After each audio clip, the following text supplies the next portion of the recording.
চলো আজকে তোমাদের শোনাই আমার আম মাখা খাওয়ার গল্প। বাবাকে সেদিন বলছিলাম যে এবছর কাঁচা আম মাখা আমার আর খাওয়া হলো না। সত্যি এবছর আর কাঁচা আম মাখা খাওয়া হলো না। বাস জায়গা মতো কথাটা বলে ফেললাম। এবার এই ঠাটা পড়া রোদে জানি না সারা বাজার খুঁজে কোথার থেকে কাঁচা আম নিয়ে এলো।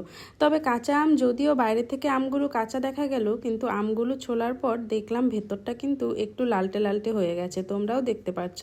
তবে কি করব, আম মাখা খেতে ইচ্ছে করছে, আর বাবা এত কষ্ট করে নিয়ে এসছে, তো যার জন্য আম মাখাটা শুরু করে দিলাম।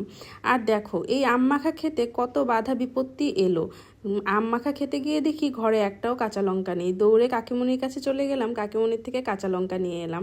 তারপর সামান্য একটু চিনি, নুন আর ব্ল্যাক সল্টকে বাংলায় কি বলে তোমরা আমাকে জানিও তো, আমি কিন্তু জানি না।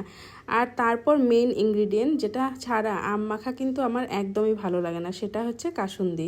তো কাসুন্দি দিয়ে দিলাম, আর তারপর দিয়ে দেব একটুখানি সর্ষের তেল। আর তারপর ভালো করে মাখাবো, আর মাখিয়ে আম মাখাটা খেলাম। তবে দারুণ লাগলো খেয়ে। আম মাখা খেতে ইচ্ছে করছিল, সে যেমনই হোক না কেন খেলাম তো বটেই। আর তারপর কাঁচা লঙ্কাগুলোকে দেখতেই পারছো ভালো করে ডলছিলাম, আর মনে মনে ভাবছিলাম হাত কি জ্বালাপোড়া করবে। তো সে করুক গে, খেতে ইচ্ছে করছে, হাত জ্বালাপোড়া করলেও আমি খাবোই আজকে আম মাখা।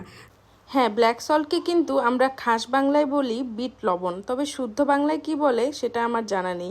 জানিও তো তোমরা জানলে। ছাদে যাওয়ার আলসিতে লেবু পাতাটা দেওয়া হলো না।